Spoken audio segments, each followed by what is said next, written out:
4, 3, 2, 1. Hey, Chris Manning here from Locked On Cavs, joined as always by my co-pilot, my fellow Pfizer pal, it's Evan Dammarell. Evan, how you doing, buddy? Oh, not too bad. It was a good win for the Cavs. How are you feeling? You just got your vaccine. You holding up okay? Yeah, doing wonderful. You love to see the max vaccination site in Wolstein working well, and you love to see it. But obviously, we're here to talk about the Cavs and their win over the Chicago Bulls. A pretty impressive win, if I might say.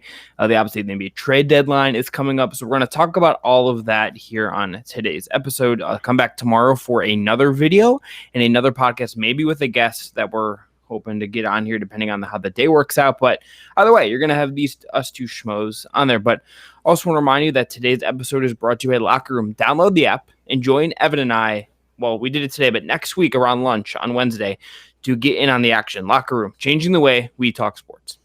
All right, Evan, so let's get into Cavs Bulls. Takeaway for me from this one before we get into awards is just pretty impressive win for the Cleveland on the road without Collin Sexton, who was out due to a hamstring injury. Yeah, a lot of Cavs fans were concerned because Sexton was a bit of a late scratch. I think the call was made around 5:30 or so when they decided to pull him. Apparently, this is something he's been dealing with for a little while, from what I heard. And they just gave him the night off. A lot of people thought, like, great, it's going to be a rough one, especially because Zach LaVine's on the other end of Chicago, and he is an all-star candidate and caliber player. But, yeah, no, this is an impressive win for the Cavs. And something you and I both took away from this is the Cavs need to play like this more offensively.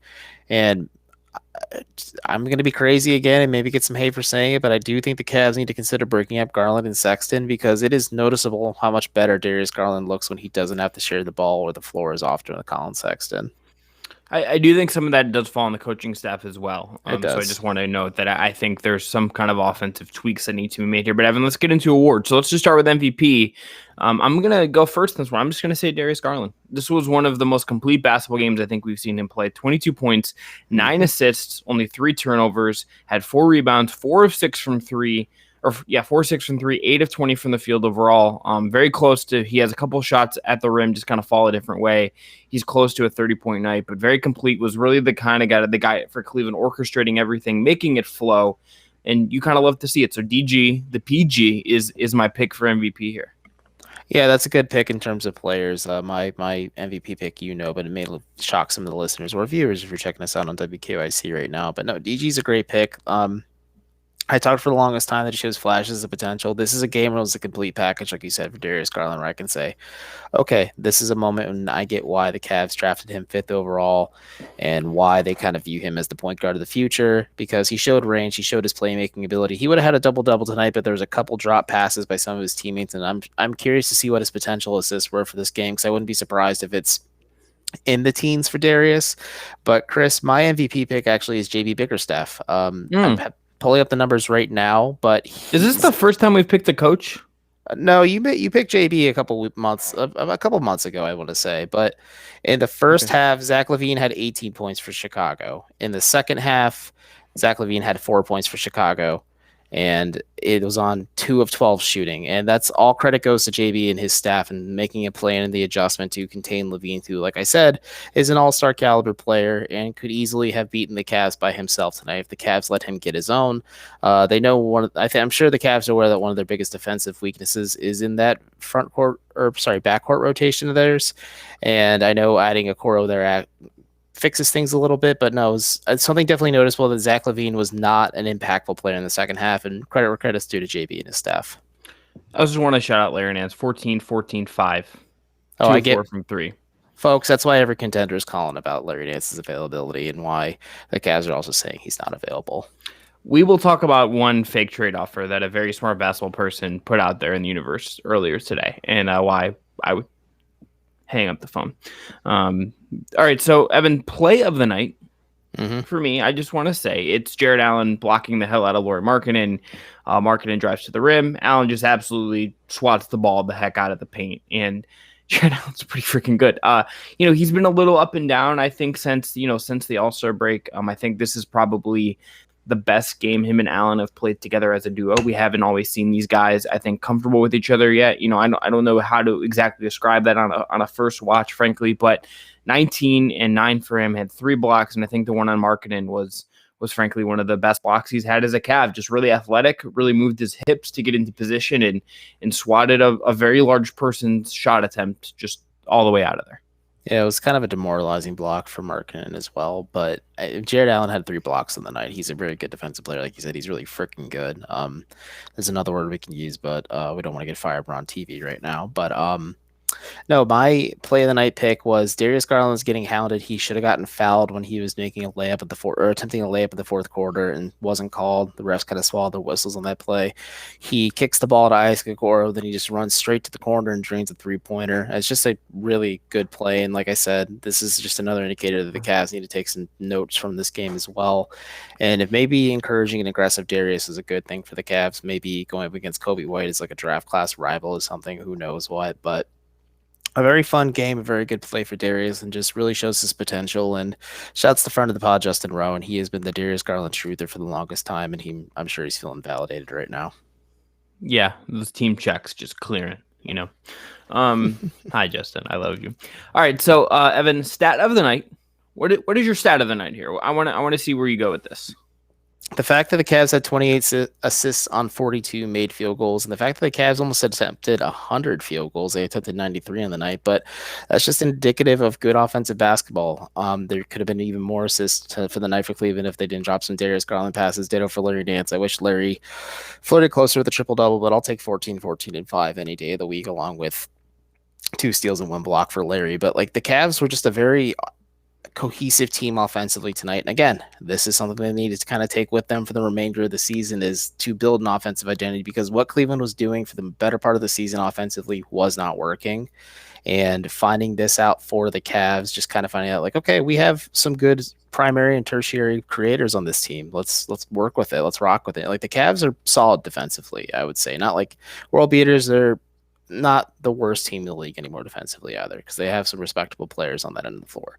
They need to unlock this offense, and moving the rock is the indicator of that. Yeah, what Evan's saying there, I think, is exactly right. I think if people out there are like wondering, I don't know why I referred to you like that. I apologize. That was weird. But cool. I think weird times, man. You look at the way the Cavs play, I think the ball often sticks a lot. Like I don't expect JB Bickerstaff to come out and like install a Nick Nurse offense or an Eric Spoelstra offense. I don't think that's what he does. I don't think that's what I think to some extent the Cavs need that, but they also sort of need like his stabilizing voice in a way right now, and compared to what they've had the last couple of years. And I think that is frankly just like a good thing for them. But I think movement and things kind of have to be incorporated. And for whatever reason, like, I don't want to ascribe it to Sexton. I don't think that's fair to Collin, but I think you look at this game and the ball moved a little bit better. Just something about it, man. Just something about it, worked a little bit better. And, maybe playing smaller as well. Dean, we'll talk about JaVale later, but, he didn't play. And I know fans love him, but, he is kind of freelancing a lot on offense this year with this team, and it's a little bit weird. And, he went Dean Wade, you played smaller with Damian Dotson getting back in the rotation. Broderick Thomas played some minutes. Like, you had some stuff that even if those guys didn't all play well, you had something that was a little bit of a different kind of energy there. And then mine's just that the Cavs were the Bulls and the Cavs both took close to the same amount of threes. Cleveland took 30 and Chicago took 28. The Cavs made 11. The Bulls made 8. That's a 9-point difference for Cleveland on a night where they were down by 4 at the free throw line. The points off of turnovers are pretty even for the most part.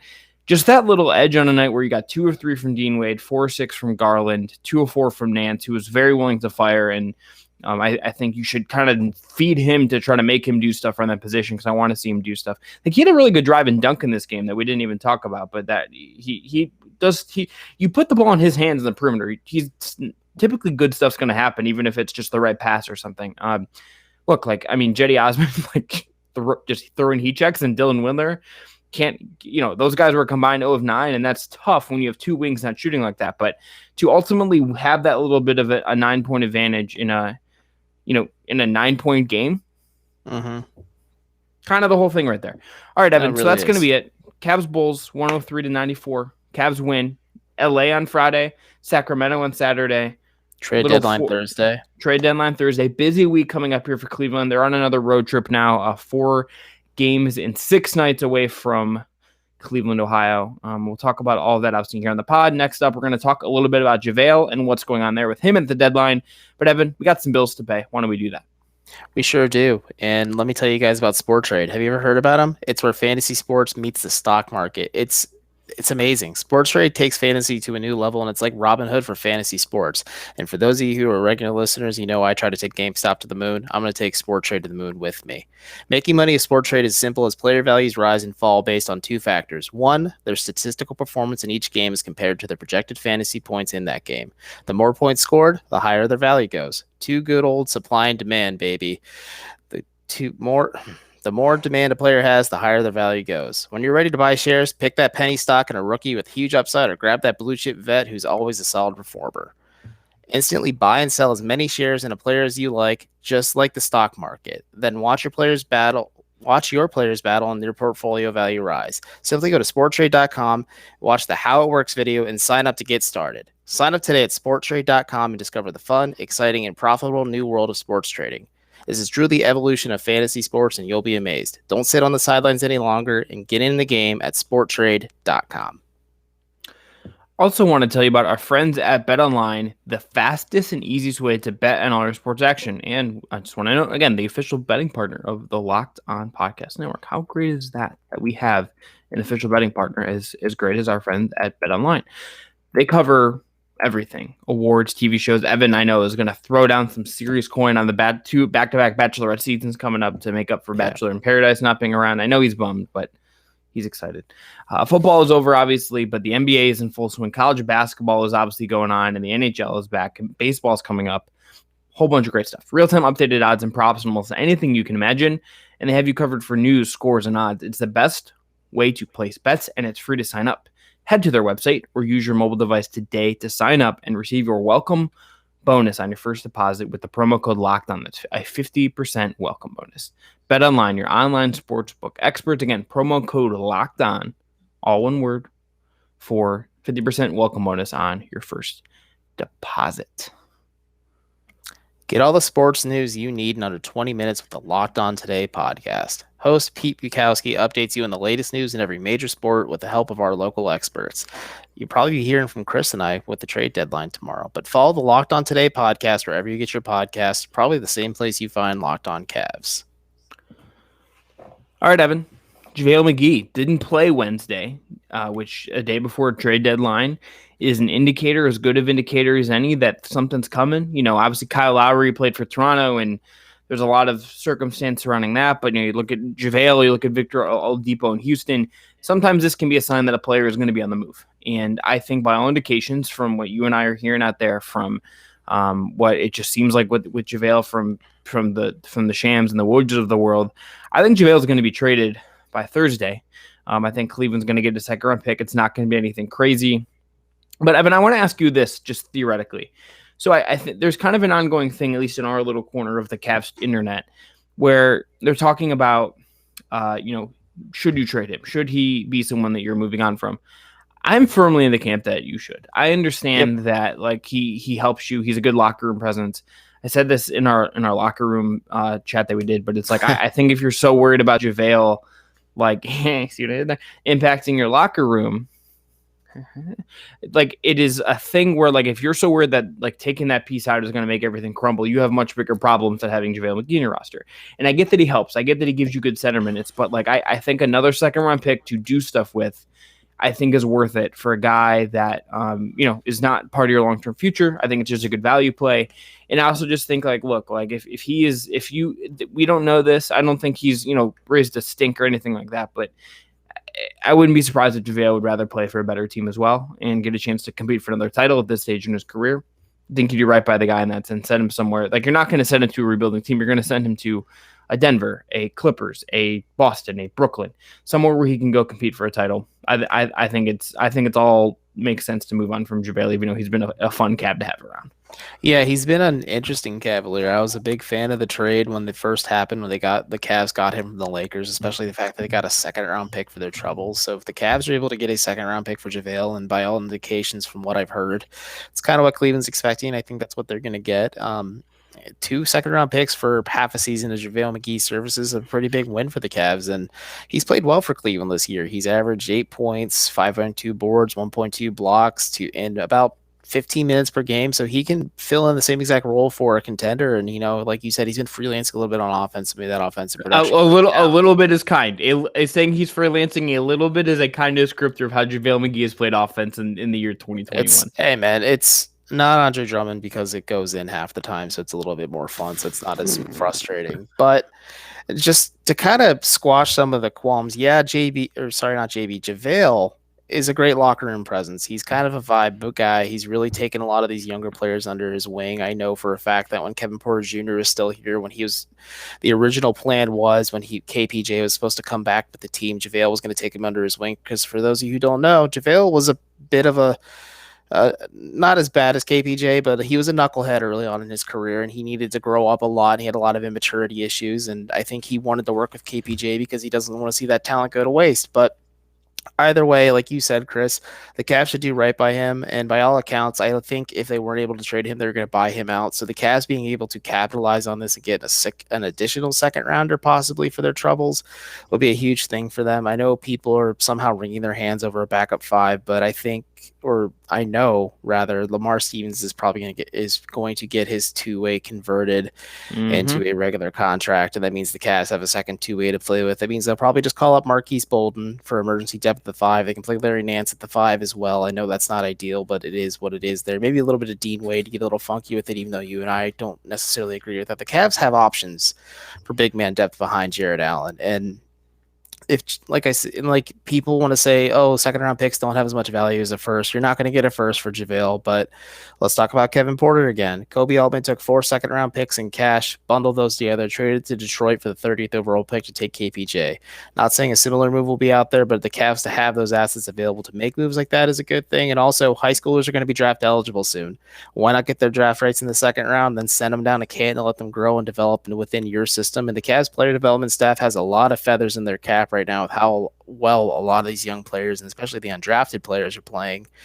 And it just makes sense for the Cavs to trade JaVale. And like you said, the best thing the Cavs can do is do right by him and send him to a contender, whether it's Brooklyn or Denver or Portland or the Clippers or even Boston, because Tristan Thompson's not working out in Boston, unfortunately. There's a lot of options out there for JaVale. He has a long line of interested suitors, and I think because of that, that's where the big market rise is.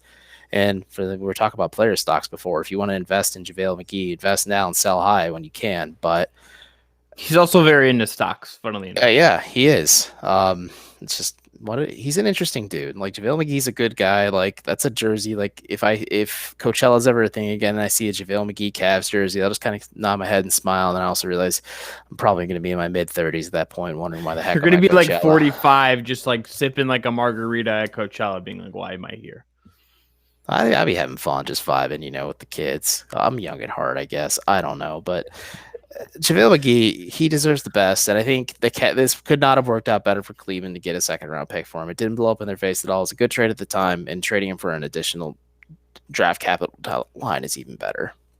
Yeah, and look, and if you want to go out and get another center that isn't Bolden, like you have some options. Like I don't think DeMarcus Cousins is a thing that is in the cards by any means, but like not at all. Jonah Bolden's out there as a big. Jordan Bell, that dog, NBA champion experience. Jordan Bell is out there if you want to go that route. I can. Thon Maker could come back. Yeah, Thon Maker could come back. Like you have ways you could go.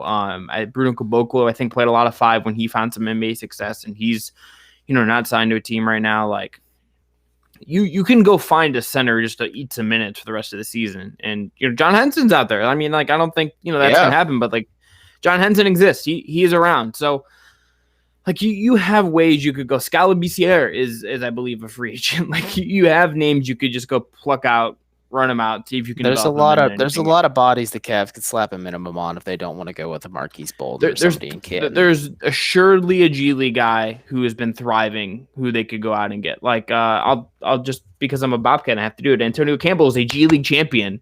Stretch 5. Let's go. Let's make it happen. I'm all in on it. Or if you want to get from a winning program from a few years ago, I know Zeke Marshall's still chilling too. Zeke Marshall, Akron's own baby. come on home Give to me Cleveland. He was the on guy who their preseason roster.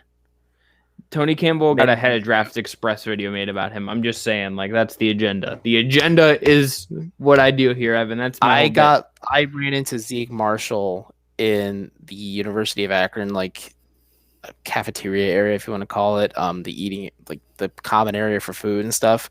And I see, obviously, 6'8", he's 7 feet tall in a crowd, but when you look at him, I bumped into him like, oh yeah, hey man, good game against whoever you guys played the other night. He's like, oh yeah, thanks. He just does not like to talk about basketball. He'd rather talk about Super Smash Brothers and anime because he was watching Dragon Ball Z on his laptop at the time. I'm like, oh, you like DBZ? And I quickly learned Zeke Marshall uses his God-given abilities to make a paycheck, but he could care less about basketball. But Cavs, sign him. Unbelievable stuff from Evan here. But yeah, that's where we're at with JaVale.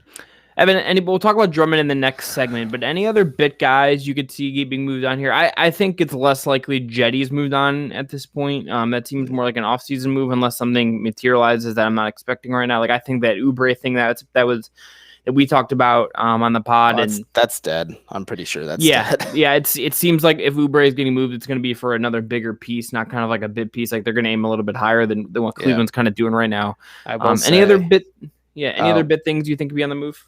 Well, for the Oubre thing, Wes Goldberg mentioning the Warriors wanting to recoup a first-round pick for Oubre. There's a reason why he said it, because it's exactly what Golden State wants to do. They gave up a first for him. They want to get something of similar value back. The Cavs were going to bite on that, which is a smart thing when you're a rebuilding team. But bit guys, McGee, I see Damian Dotson maybe getting some interest from some teams. He could be an interesting microwave option as like an end of bench piece for certain teams, but also could see him not getting it just with the kind of how his past has been checkered a little bit. But yeah, just McGee, Dotson, maybe Osman if something surprises us. He's not really a bit piece guy. Chetty's kind of a prominent figure in Cleveland's rotation in our hearts at least. But yeah, he's been objectively the worst rotation player on the team this year. Oh, yeah, without a doubt. But, I mean, just let's say one more thing. Even though Collin Sexton was a late injury scratch and Fear the Sword graciously said that I'm betting my own life on it, he's not getting traded. But you know who might be getting traded? Let's talk about in the next segment. Me? No, you're not getting traded. I'm getting traded to Locked On Pistons? Yeah, I'll trade you to Locked On Pistons. Match, come on down, buddy. And maybe you'll trade me to Locked On Browns, Locked On Indians. Like you can trade me locally at least. Do right by me. I don't want to move. I'll just let you create Locked On Bobcats. So you can host Locked On Liberty. Locked On Mac. Let's go. I'm ready. I'm not ready. I don't have time. Actually, for that. I'd love to talk action every day. But Chris, why don't we let everyone know about our sponsors, or the remainder of our sponsors for today? Yeah, so we obviously in this network are just overflowing with bills today. I got to just find this real quick. All right, so first up, I want to tell you about Evan. You got to tell them about Rock Auto. That's where we're starting. Oh my gosh, I'm so sorry. Let's shift it into reverse and pass the ball back to me, because let me tell you about Rock Auto. Chain stores have different price tiers for professional mechanics and do-it-yourselfers. RockAuto.com's prices are the same for everybody and are reliably low. RockAuto.com always offers the lowest prices possible rather than changing prices based on what the market will bear like airlines do. RockAuto.com is for everybody and does not require an account, login, or a membership.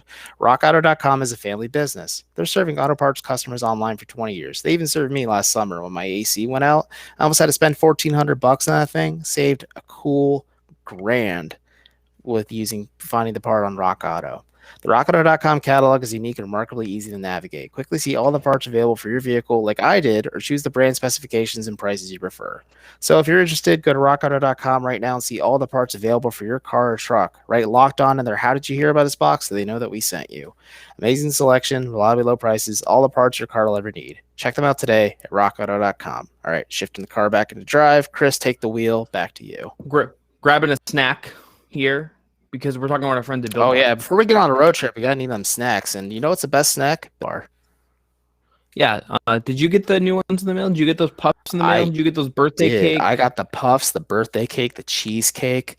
I almost mushed all three together and made a built sandwich, but I just thought I can't handle that much power in one snack. So I went with the birthday cake, and I got to say, 10 out of 10 flavor, and boy, oh boy, Built Bar just keeps making better and better flavors. They are quite literally the best tasting protein bar ever.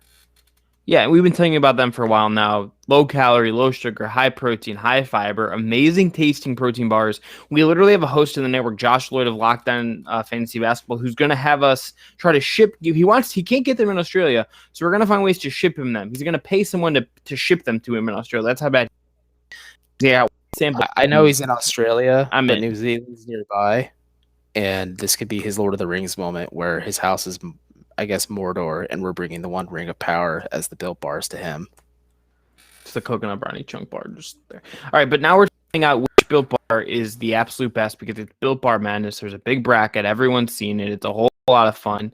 And Evan, I'm pulling up the matchup here today really quick. And I gotta tell you, I am very in on this matchup that we have here.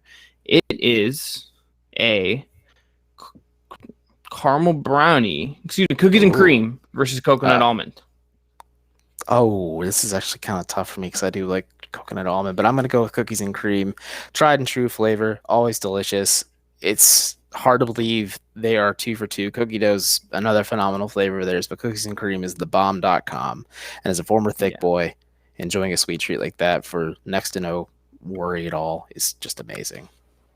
130 calories, 17 grams of protein, and cookies and cream. Can't really beat that, honestly. Cannot at but all.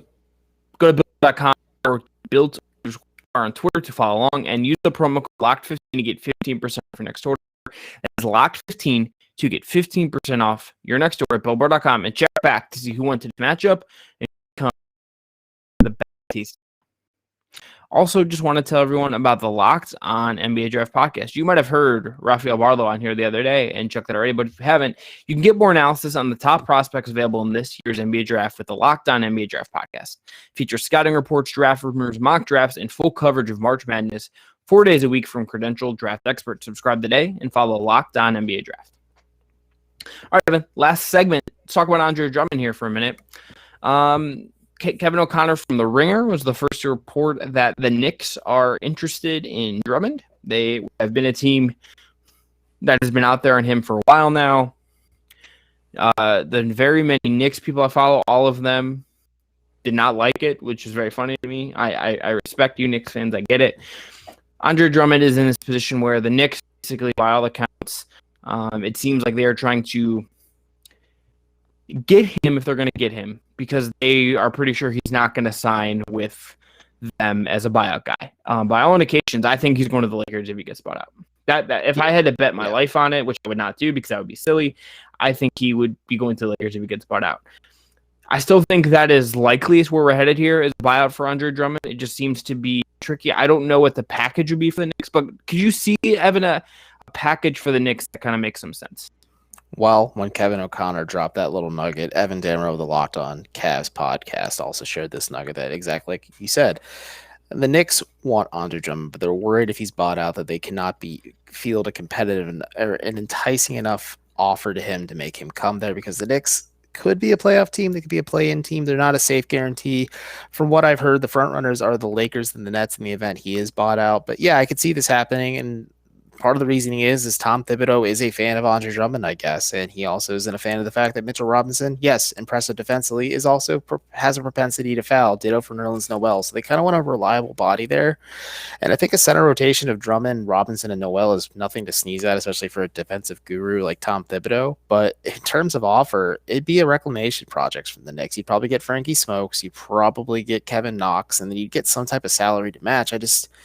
Off the top of my head, I mean, it's not going to be Mitchell Robinson. I think the Knicks still think pretty highly of him, despite the fact that he needs to smooth out some lumps. But maybe it's Nerlens Noel or something. That'd be an interesting get for the Cavs. But I don't know. What do you think the package would be if you were the Knicks? I think if you're Cleveland, it would have to be something like those young reclamation projects. Salary-wise, you could do Nerlens, Smokes, Knox.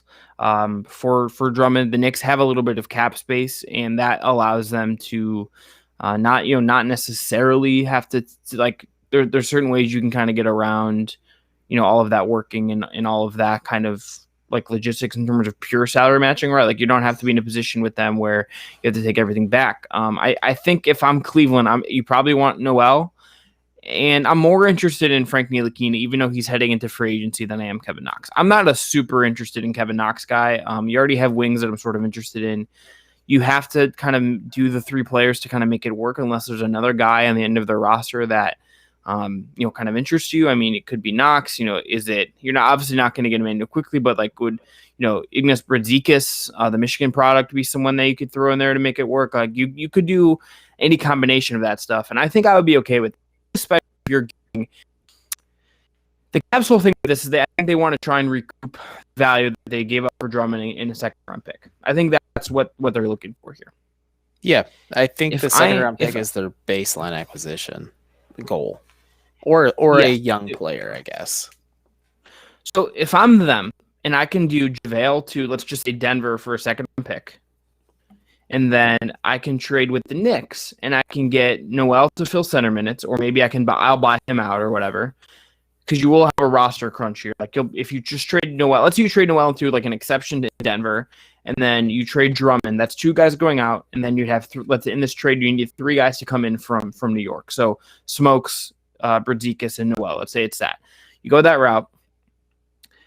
You have a little bit of a roster crunch. Do they have 14 or 15? I think 14. Quinn Cook gets cut. You have the room. It doesn't exactly matter, I don't think. But no.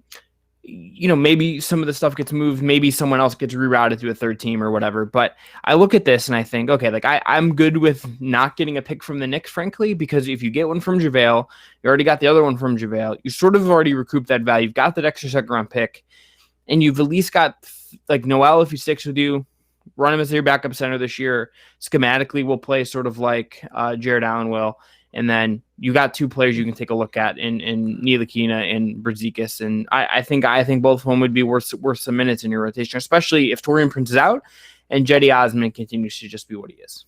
Yeah, no, you and I are on the same page here. And when it comes to Nerlens Noel, it's kind of like a copy and paste with replacing JaVale McGee just with a younger player, and you don't expect Noel to stay beyond this time. And then after that, the Cavs just kind of move on. And like you said, they recoup a second for JaVale McGee. It all just kind of works out in the end. Like Ntilikina, obviously, is your offensive upside play and defensively, and he's kind of like I said in our locker room chat, what the Cavs hoped they were going to get with Dante Exum, but Dante Exum can never stay healthy, so big defensive guard you can pair next to Collin Sexton or Darius Garland, who can move the rock a little bit. I think that's a fun prospect, and I know you're not too high on Kevin Knox, but it's worth a stab for the Cavs, because again, it's like a Dante Exum play, a player who just never really got a chance in New York, just kind of looks bad in New York. You take him to Cleveland, you say, okay, have as many minutes as you need, or let's say 20, not as many minutes as you need, but like let's get a good look at him, evaluate what he is as a player. His 4th-year option wasn't picked up by the Knicks, so I think he is heading into free agency this summer. I'm not 100% sure on the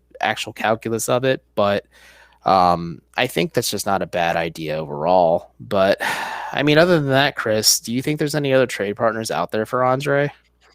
No. What if the Cavs got a little in on this Kyle Lowry to Miami thing? That's the other one. And I don't know. So just for the record, this is the 2020.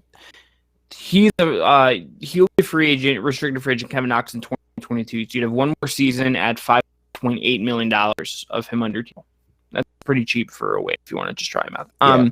Yeah, and especially if you're going to flip Taurean Prince for more assets next year.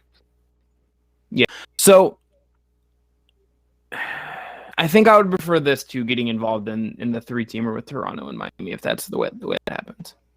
Well, let me propose this 3-teamer to you for Toronto to Miami right now as I kind of throw this together. I think a friend of the show, Justin Rowan, kind of proposed this. It would have the Raptors essentially getting Andre Drummond, Duncan Robinson, Precious Achiuwa, and possibly a future pick from Miami. And then going to Cleveland, you get Avery Bradley, Kelly Olynyk, Kendrick Nunn, and the Heat get Kyle Lowry. The Heat need to cut $221,000 from their roster in order to make this trade work. So there's a little. Mo Harkless would also go to the Cavs as well. I forgot about him. Obviously, Cleveland would probably try to reroute Bradley, Olynyk, maybe even Nunn and Harkless, depending on if they want to come here or not. But Chris, would you agree to this trade if it's actually able to come together, or would you just kind of thumb your nose at it and stick with the Knicks? Yeah, trade? But I would prefer the Knicks trade. But if I could get Duncan Robinson.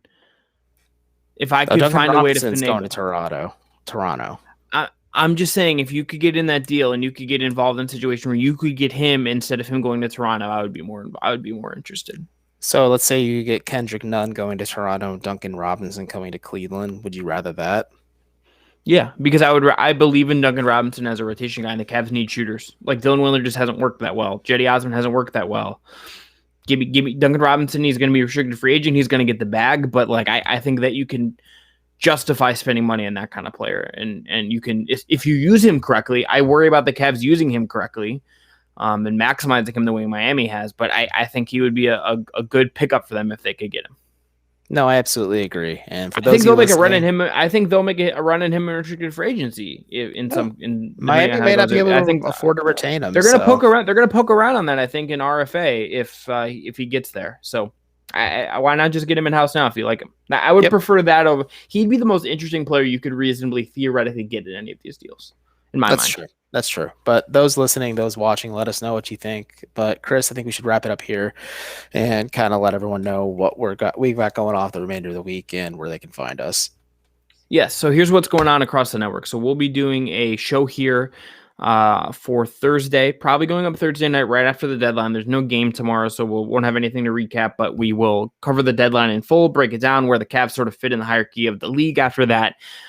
Sort of see what kind of comes out post 3:00 when that happens. The Lockdown Network is doing a live show, so you can go check that out. We're 1 through 4, a bunch of hosts. I believe John Corrales, Jackson Gatlin, Jake Madison, and Nick Angstead are hosting the show, and they're going to be live 1 to 4. If the Cavs make some kind of deal, one of us might be popping on there. We'll be doing Lockdown Now, so we're all to react to all the trades. So it's going to be a busy day. It's always a fun day. Can't wait to see how this shakes out. Something weird. I'm smelling something weird happening. I don't know what. I'm expecting something weird on Thursday. No, I am too. It's going to be a fun time. But for those of you checking us out on WKYC for the first time, we really appreciate it. I'm Evan Dammarell. You can find me on Twitter at amnotevan. He is Chris Manning. You can find him on Twitter at CWMWrites. You can find our podcast anywhere you find your podcast, whether it's Spotify, Apple, Stitcher, you name it. If you're on Apple, give us a 5-star review if you can. And we're on 5 days a week, every weekday in the morning for your get work from home, get ready routine, or if you're in the office, your commute to work. So come check us out, come stay a while, and we'll be on WKYC soon. Just give our